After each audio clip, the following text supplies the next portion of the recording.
I thank you all for your patience. The situation has been taken care of. Now, let me see, where was I? Yes.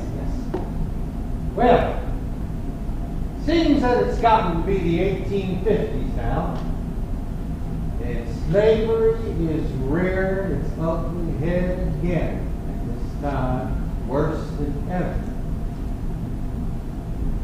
During this time period, we were going to have the Kansas-Nebraska Act, the Dred Scott decision.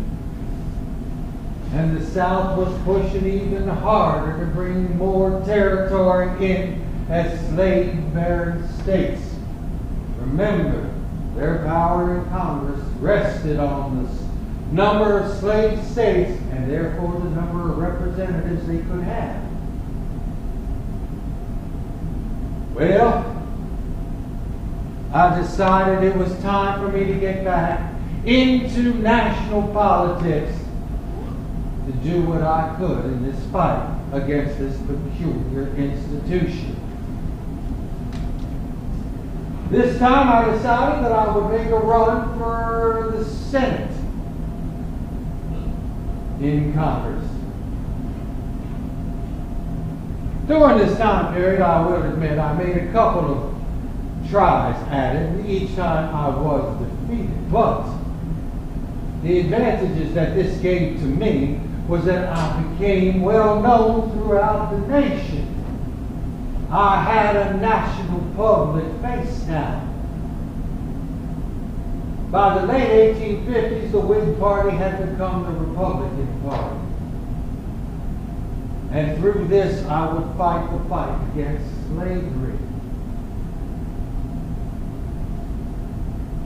Even though I was not winning the state elections, the Republican Party felt so strongly about me that they began sending me all over the country to make speeches for other prominent Republicans who were running at the time. I was in Boston, in Philadelphia, and New York. It was in New York that I made it clear where I stood on this question. I told the people at that time that a house divided against itself cannot stand. That the country must become all one thing or all another. Now, I do not expect the house to fall or the country to dissolve, but it must become all one thing or all the other. Now, if you wish to read the entire speech, I'm sure that any of the local newspapers will have copies of it in their archives. You see, I learned early in my political career that I needed to give a verbatim copy of my speeches to the newspapers before I made those speeches. Because there was no doubt in my mind that there would be people who would misconstrue, misunderstand, and misrepresent what I said. But there would be no mistake in the exact words that I used.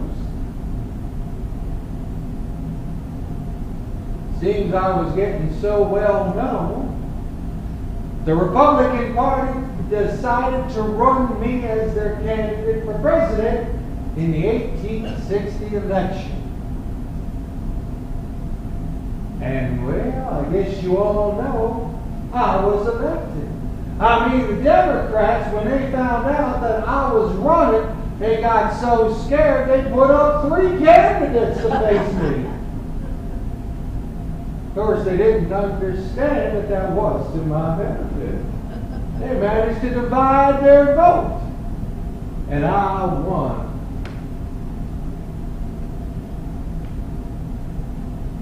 But no sooner had the word gotten out that I was elected president than 5 southern states immediately issued ordinances of secession and left the Union.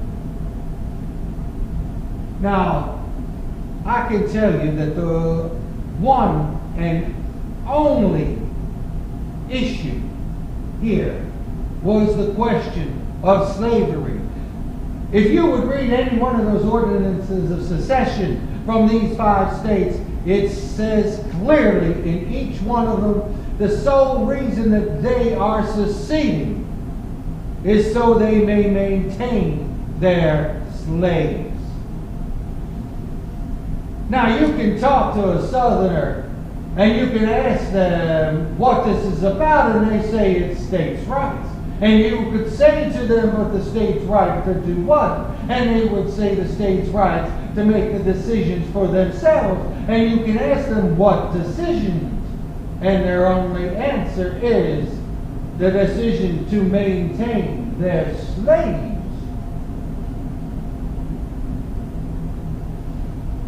Let me ask you all a question. How many legs does a dog have if you call a tail a leg? Well, the answer is 4. Because no matter how much you may call a tail a leg, it's still a tail.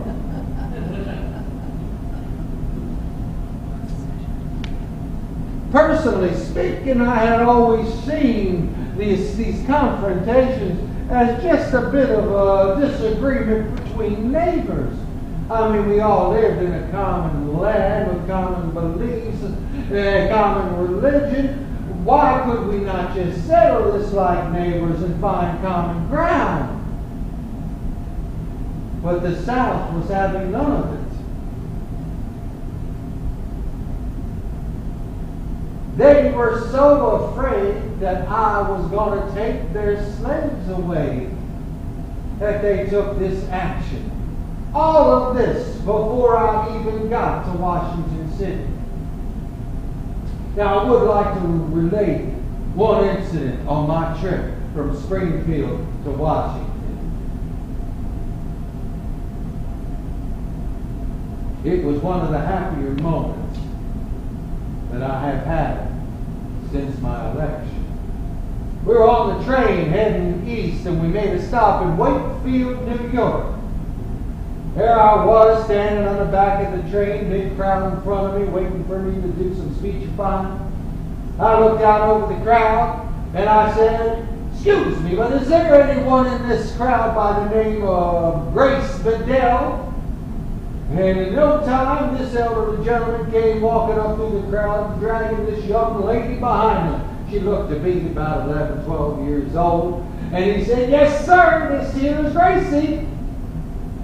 Well, I had the pleasure of getting down off the train and leaning over, giving her a kiss on the forehead and thanking her for her idea about me growing my beard. Who's to say how many votes that did garner? And it would be one of the few real happy spots that I've had from that time to this. But there we were in Washington City and sworn in, and the Southerners were still yelling and complaining about slavery. Now, I made it perfectly clear, and some of you may have read about my statements, and it is true. I said that my purpose as president was to save the Union. And that if saving the Union meant freeing all of the slaves in the country, I would do that. But if saving the Union meant freeing slaves in a part of the country while leaving slavery intact in another part, I would do that. And if freeing the country meant, if saving the country meant not freeing any of the slaves anywhere, I would do that. But still the South persisted. I tried to get peace in any fashion possible. But on April the 12th, 1861, forces of what they were calling themselves, the Confederate States of America, fired on federal territory Fort Sumter in the harbor of Charleston, South Carolina. The South wanted their war, and I'm afraid that they got it.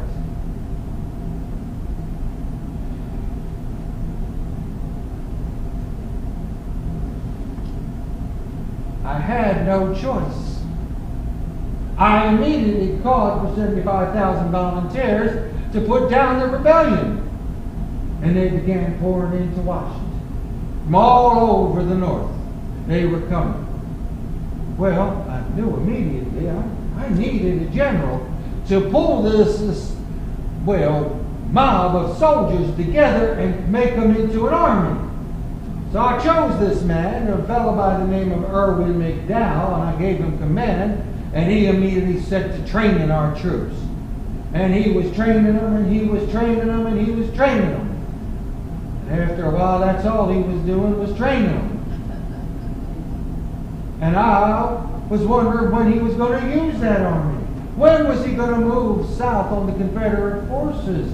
And I called him into my office, and I said, General McDowell, I said, when are you going to move your army? And he looked at me, he said, I can't move my army, Mr. President.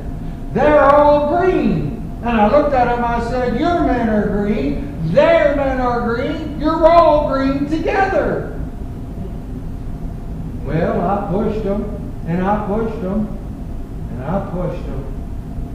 And eventually, he moved the army. He went across the Potomac, and on July 21st of 1861, they met the Confederate forces beside a little stream called Bull Run. And I can tell you that by the end of the day, the bulls were not the only thing running down there. Why, there had been senators and their friends and their families and other citizens who had come out from Washington. They go down there and sit on the mountain, the hills, and have a picnic while they watch the battle. And by the end of the day, the fastest thing moving back to Washington was a senator in his carriage out racing our army.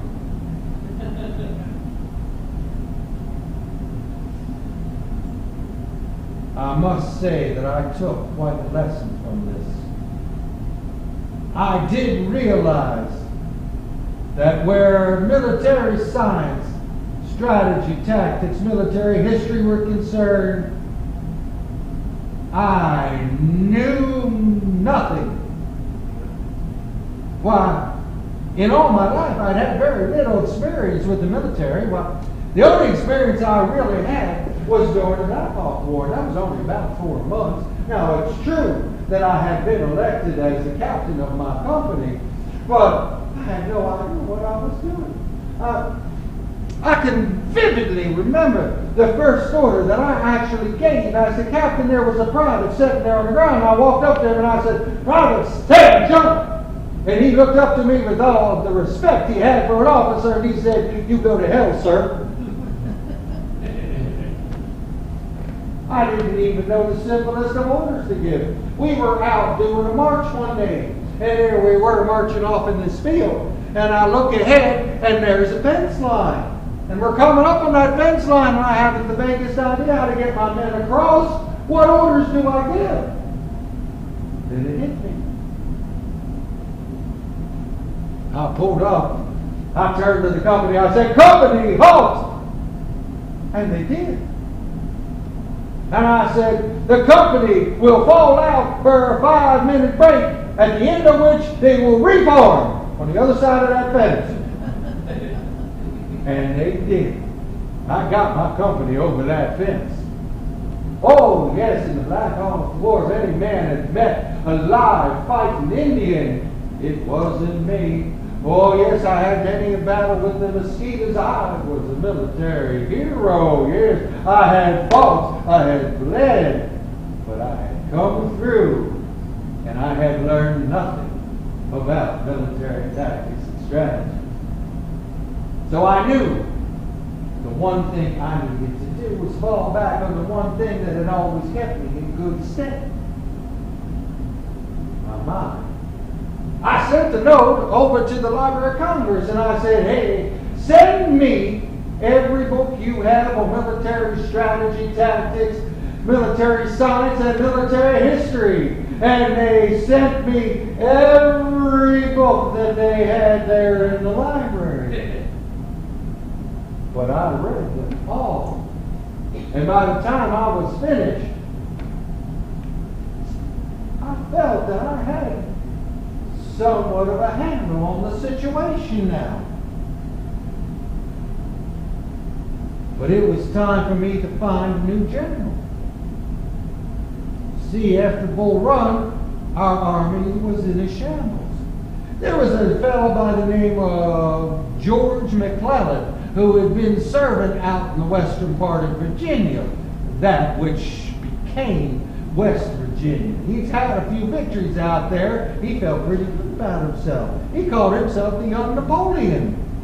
Well, that sounded pretty good to me. So I called him to Washington and I offered him command of all the armies of the nation. And he said, "Yes, sir, I will be happy to save the country." Now, I will give General McClellan credit. He honestly was and is about the finest administrator, organizer of men, and trainer of men one could imagine. He took that mob, that rabble, and he turned it into what we call today the Army of the Potomac. Now the problem was that once he did that, he had no idea what to do with the army. And there they were, just sitting there outside of Washington. Well, I kept sending over telegrams and dispatches and notes. And, "General, what are you going to do with the army? I want to know your plans. Tell me your plans. What are your plans?" Well, he wouldn't tell me his plan. You see, seems that he had gotten it in his head, as well as certain members of the War Department, certain congressmen. I had a problem keeping a secret.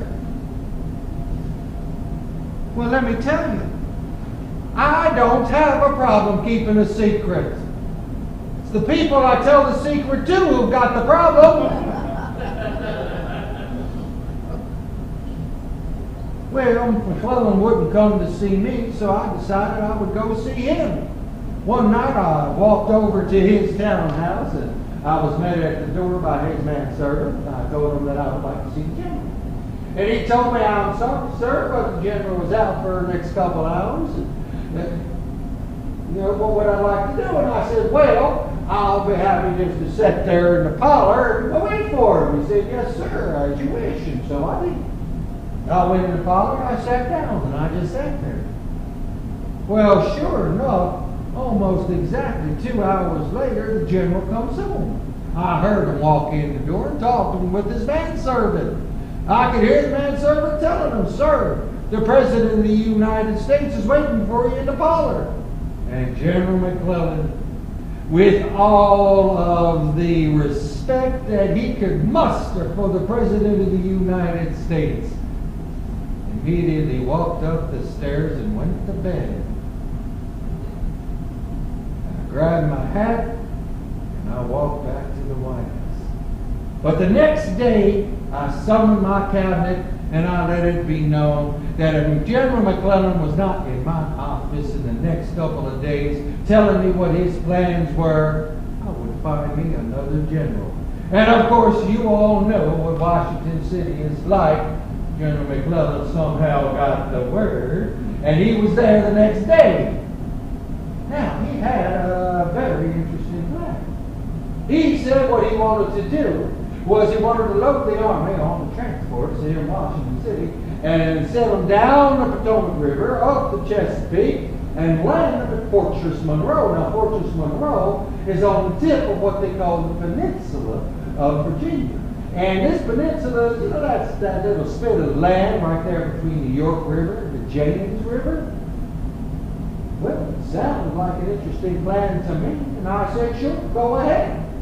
And he did. And it was in April, early April, that he got the army down there and unloaded in front of Fortress Monroe. Now, it's only about 24 to 25 miles from there to the gates of Richmond. Well, I can tell you, General McClellan landed his troops, and he moved with all the speed and alacrity which he became known for. It took him all of 6 weeks to march that 25 miles. And then when he got there, he just sat there. I kept getting dispatches and telegrams saying, "Sir, I need more troops. I need reinforcements, more artillery." I didn't understand. You see, he had appointed a fellow by the name of Allen Pinkerton as his chief of intelligence. Now, Pinkerton had owned and run his own detective agency. I do believe it was out of Chicago before the war. Now, I don't know how good a detective Mr. Pinkerton was, but I can sure tell you what kind of intelligence man he was. The best thing that he knew how to do was to tell General McClellan exactly what General McClellan wanted to hear, which was, "Oh my goodness, I'm totally outnumbered." And that's all McClellan heard, and he did nothing. Until finally, it was getting close to July. And he decided he wanted to try a new maneuver. He thought that his supply lines were a little bit too long, and he came up with this idea that he wanted to shorten them. And he was going to change his base. And when he told me about it, I picked up my books and I'm looking, and I said to myself, yes, indeed, throughout history, that's what that maneuver is called, a retreat. But I can also tell you that at this time, matter of fact, it was around 22nd of June, I had just completed writing the document. You see, I had decided it had come time to deal with this question of slavery. There are a number of reasons why this was apropos at this moment. Of course, first and foremost was it was the right thing to do. But militarily, any time we could take a slave off of a plantation, somebody had to go back there and do the work. And if we got enough slaves, those somebodies would have to be soldiers on the front lines that could only help us. Foreign affair-wise, France and England had been looking to help in the South. But if we outlawed slavery, and the South supported it, how could England and France, who 20 years earlier had eliminated slavery throughout their own empires, how could they support the South? So there were a great many advantages. Now, I called this document the Emancipation Proclamation. And I took it to my cabinet. They all looked at it and they applauded it. They thought it was a fantastic idea. They thought it was wonderful. But they said there is one small problem. And I said, yes, what is it? They said, well, sir, as you know, we have not done militarily too well, especially here in the East. Now, if you issue this document now, it's obvious that the other countries of the world could look at it and say, this is the last desperate measure of the last desperate government. And that will not serve us well, sir. Save it until we have had a victory. I could see the logic of this argument. So I went back into my office and I stuck it in my desk drawer and I began praying for a victory. Well, at the moment, what we got was a change in command down south. Southerners put a new man in command of their army, a fellow by the name of Robert E. Lee. I'm sure most of you have heard of that name. And before General McClellan could even get his change of base into operation, Lee struck. 7 days they fought all the way back to the James River, and finally McClellan was satisfied that he had changed his base when he retreated all that way. Once there, he was surrounded by General Lee, and once again McClellan just sat. And Lee thought it was a fine time for him to come north and pay us a visit. And so he did. We lost track of where General Lee was at that time. But fortunately, we did have another army up there in Northern Virginia. Now this army was commanded by a fellow by the name of John Pope. A more arrogant man you ever want to meet, I can tell you. He kept sending me dispatches and telegrams, and he would sign them. Army of Virginia, headquarters in the South. Well, late August, he met Robert E. Lee at the Second Battle of Bull Run, and by the time that fight was over, Robert E. Lee not only had his headquarters, I do believe he had the saddle too. Robert E. Lee made good on his threat, and he crossed the Potomac, and once again we lost sight of him. Well, what could I do? I ask you, what could I do? I needed somebody to command our forces in the field, and it certainly wasn't going to be General Pope. He no longer had a saddle. I had no choice. I had to call General McClellan up from Virginia. Now, most of his troops had already been transferred to Pope's army, and he gladly came back and took command, and he went off to find General Lee. Well, we had a stroke of good luck. It was on the evening, I do believe, the 13th of September, I believe it was.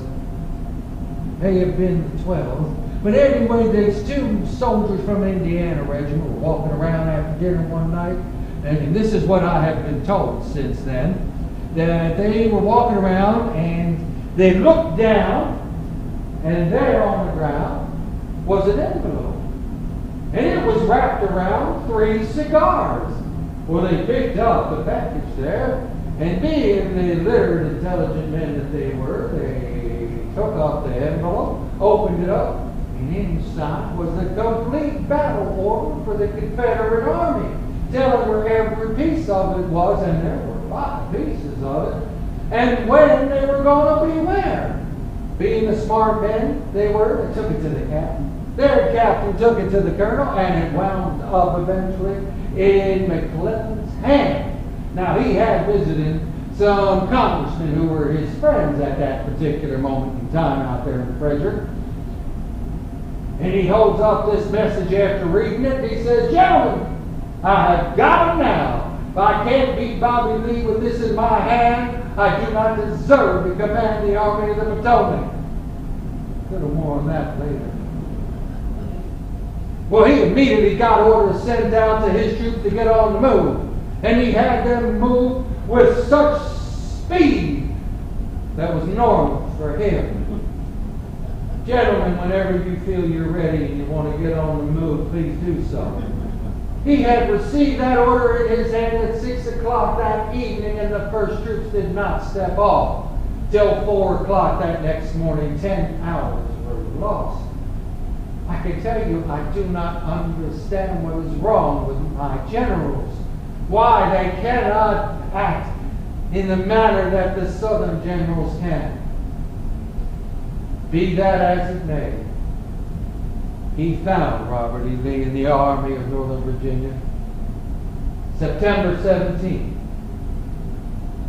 by a little creek called Antietam Creek in the town of Sharpsburg, Maryland. Our army fought Lee's all day. From dawn until dark they fought. And by the end of this day, the combined losses, combined casualties for the two armies was over 23,000 men killed, wounded, captured, prisoners. 23,000 men lost in one day. That battle received the dubious distinction of being called the bloodiest day in American history.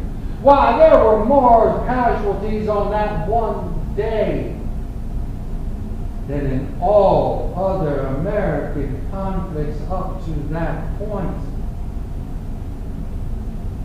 But 2 days later, Lee retreated back across the Potomac. He was back in Virginia. I prayed that we would chase him down and destroy the army.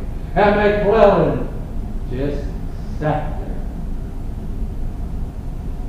But, again, from all my new reading in military history, I determined that throughout history, the side that controls the battlefield at the end of the battle is declared the winner.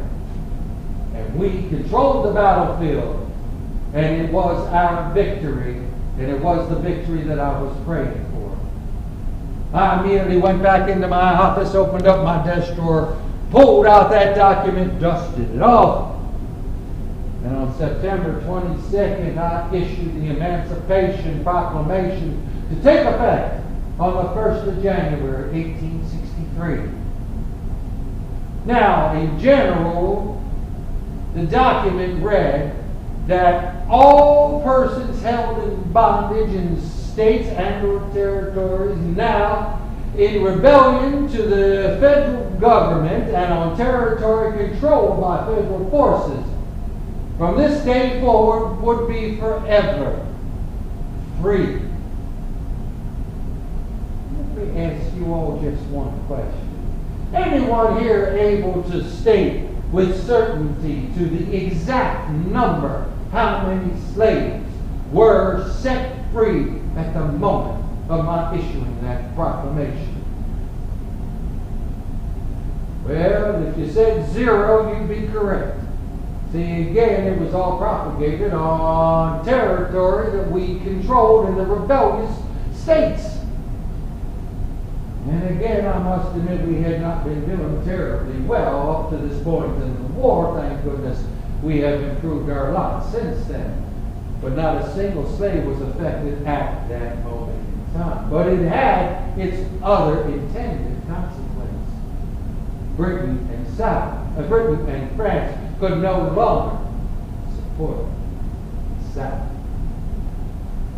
But there we were 2 weeks later, and General McClellan is just sitting there in front of Sharpsburg. I kept sending him one telegram after another. Sir, when will you move the army? When would you get going? After a while, I got so frustrated, I sent him a telegram, and I said, Sir, if you're not using the army, can I borrow it? Well, he shot me back a telegram, and he says, Sir, I cannot move. My horses are too fatigued. Well, I sent him a telegram. I said, Sir, could you kindly tell me what your horses or anything in your army has done over the last 2 weeks that would fatigue anything? He sent me a telegram, and he said, excuse me, sir, but you don't understand. Well,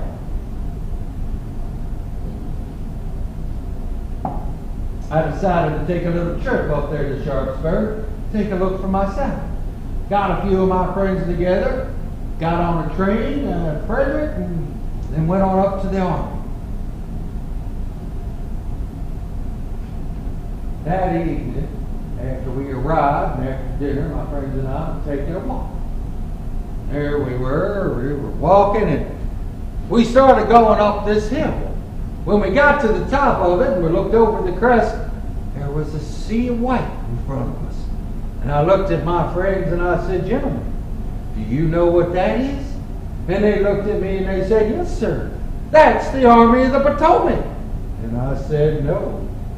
That is McClellan's bodyguard. Once I got back to Washington, once again, I was imploring General McClellan to move. And to move, and to move. Finally, he sent me a telegram, and he said, sir, if you don't like the way that I am running this army, then why don't you relieve me? I took a look at that telegram. I sat back, and I looked up, and I said, all right. And he was relieved.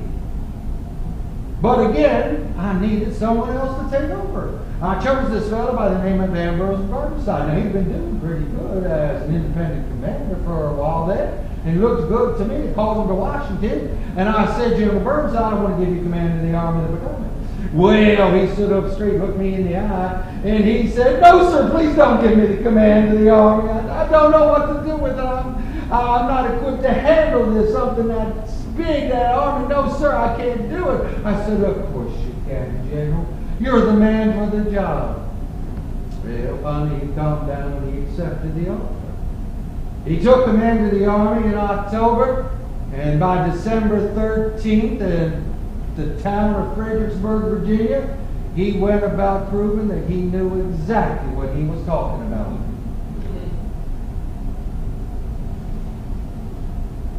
I was sitting there at the telegraph office of the War Department, and I was waiting for news to come in from Fredericksburg, and it did.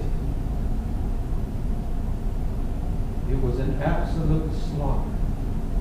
Over 12,000 casualties we suffered for absolutely no gain. That situation that I was reading was so bad I got up and I headed back to the White House. First man I met out on the street was a reporter who was a friend of mine. He looked at me, he said, "Mr. President, what's the word from Fredericksburg?" And I said, "Sorry, I cannot give you any information. The War Department wishes to put out that information once it has all been collected." He said, "Well, sir, can you at least tell me if it's good or bad?" And I looked at him and I said, "Sir, it is damn bad." He was taken aback and he looked at me and he said, "Mr. President, that is the first swear word that I have ever heard you utter." I looked at him and I said, "That situation is so bad, it is the only word that will do it justice." Long about this time, where the war was concerned, that I began feeling like that man who had the tiger by the tail. I was too tired to hold on and too scared to let go. But once again, it was time to change partners, and so I did. There was a fellow who thought mighty high of himself, and his record spoke well, named Joe Hooker. Fighting Joe Hooker. And y'all know how he got that name, don't you? Somebody over at the newspapers forgot to put the comma in. Dispatch had been sent back when on the peninsula saying that they were out there fighting, comma, Joe Hooker in the lead. And when it got back, no one saw the comma, and his name became Fighting Joe Hooker. Sounded reasonable to me, and I gave him the command. And he put the army back together. He got that esprit de corps up high again, and they were off after Robert E. Lee. And in May '63, he met him at Chancellorsville, and in 4 days was promptly defeated. Once again, we had lost. And once again, Robert E. Lee was on the move north, invading. We lost complete sight of him once again. I don't know how he does that. Why our men can't do the same thing. But there it was. And as soon as the word reached General Hooker, he sent me a dispatch and he said, "Sir, Robert E. Lee is no longer in my front. I can advance and take Richmond." Take Richmond? Why do they not comprehend? I wrote him back and I said, "Sir, if you take Richmond tomorrow, the war goes on. But if you chase down Robert E. Lee and destroy his army, the war ends in a week." Well, he took his orders and he started moving his army north. I told him, "You will keep your army between Washington and Robert E. Lee," and he did. And still we weren't sure where Lee was until finally word came that his lead forces were up by Harrisburg, Pennsylvania. But while General Hooker was advancing, he and I had somewhat of a disagreement, you see. He wanted to take the garrison out there at Harper's Ferry, Virginia, and incorporate them in his army, reinforcing himself. 10,000, 15,000 men, I believe it was. Well, I knew the importance of holding on to Harper's Ferry. Not only its geographic location right there at the confluence of the Potomac and the Shenandoah rivers, but also its manufacturing capabilities. It was one of the biggest makers of rifles and artillery and ammunition. We could not give this up again. We had already done so 2 or 3 times in this war. And my advisors at the War Department agreed. So I told General Hooker, no, sir, you can't have it. Well, we argued, bickered, and finally he sent me a telegram, and he said, sir, if you will not let me command this army in the manner that I feel best, why don't you relieve me? Well, I took a look at that telegram, and I just put my head back, and I said, all right.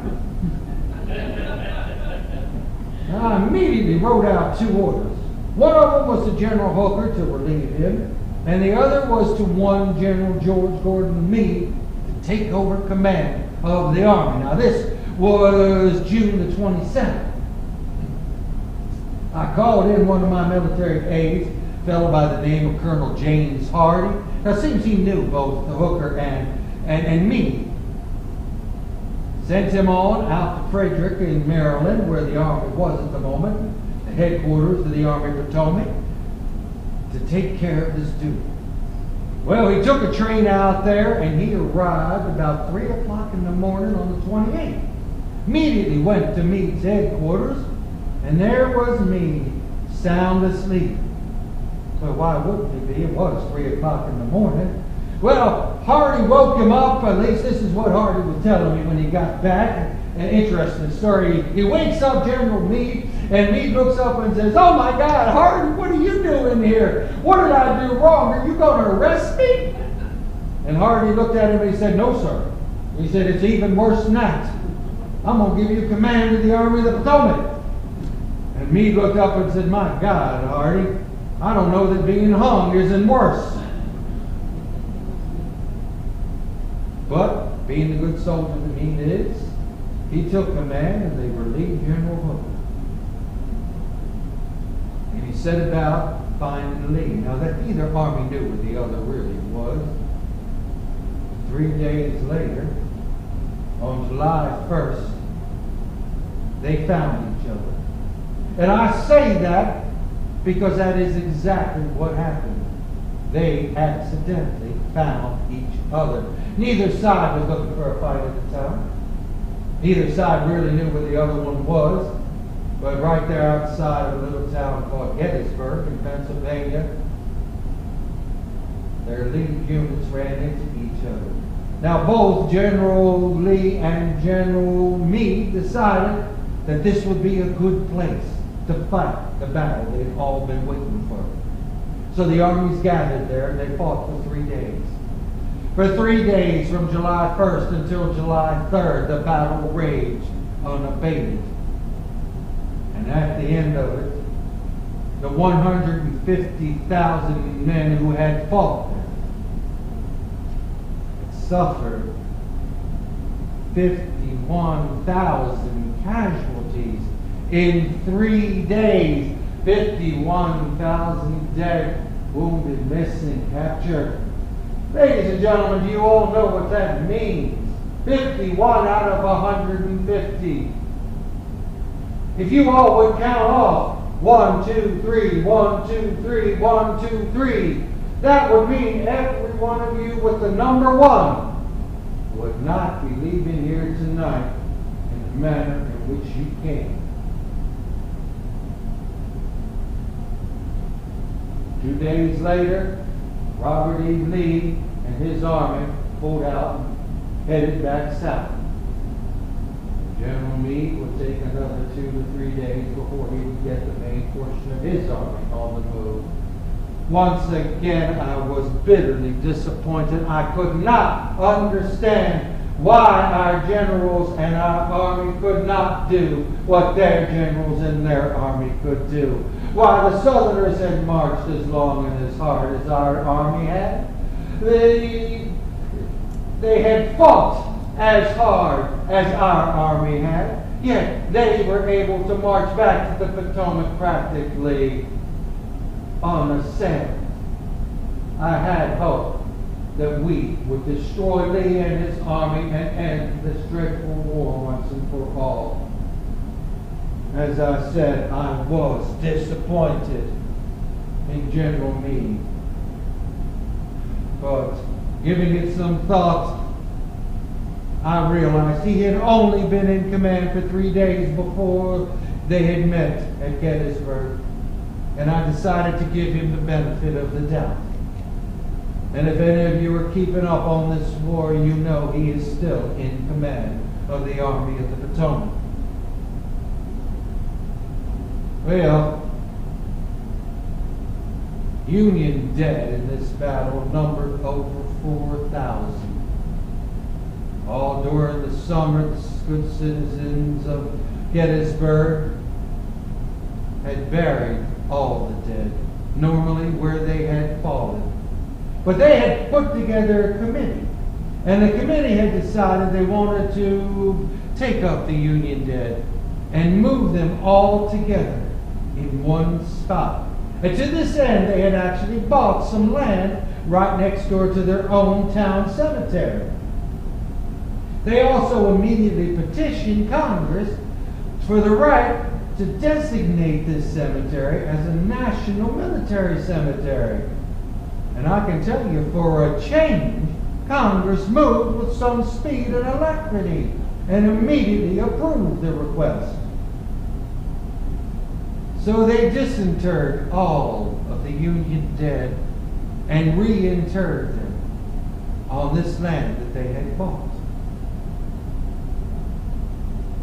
They had decided that on November the 19th they would hold a dedication ceremony to dedicate the cemetery as a national military cemetery. 2 weeks prior to that, I got an invitation asking if I would be willing to offer some fitting closing remarks at the end of the dedication. This letter was sent to me by Dr. George Wills, who was the chairman of their committee. I immediately accepted. On the night of the 18th, I took a train up to Gettysburg, spent the evening with Dr. Wills and his family. The next morning, the 19th, dawned unseasonably warm for November. And by the afternoon, when the dedication was to begin, it was seasonably dark and cloudy. But the dedication did begin. The keynote speaker was Mr. Edward Everett of Massachusetts, who was indeed one of the, and still is, the foremost speaker of our time. He spoke for 2 hours, at the end of which he received a well-deserved ovation. He sat down. Dr. Wills then stood up, moved forward, and addressed the crowd.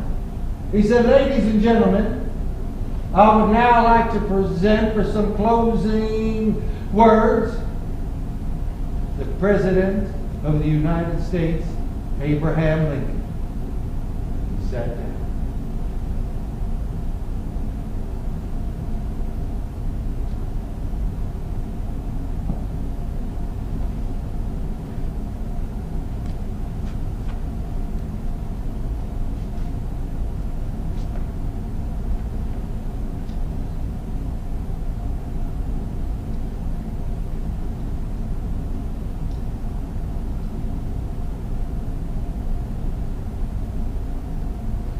Thank you, Dr. Wills.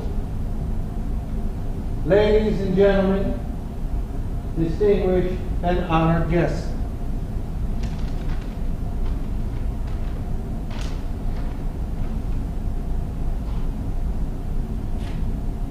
Fourscore and 7 years ago, our fathers brought forth on this continent a new nation, conceived in liberty and dedicated to the proposition that all men are created equal. Now we are engaged in a great civil war, testing whether that nation or any nation so conceived and so dedicated can long endure. We are met here on a great battlefield of that war. We've come to dedicate a portion of it as a final resting place for those who here gave their lives that that nation might live. It is altogether fitting and proper that we should do this. But in a larger sense, we cannot consecrate, we cannot dedicate, we cannot hallow this ground. For the brave men living and dead who fought here has consecrated it far above our poor power to add or detract. The world will little note nor long remember what we say here, but it can never forget what they did here. It is for us, the living rather, to be here dedicated to the unfinished work which they have thus far so nobly carried on. It is rather for us to be here dedicated to the great task remained before us, that from these honored dead we take increased devotion to that cause for which they here gave the last full measure of devotion, that we here highly resolve that these dead shall not have died in vain, and that this nation shall have a new birth of freedom, and that this government of the people, by the people, for the people, shall not perish from this earth. Thank you.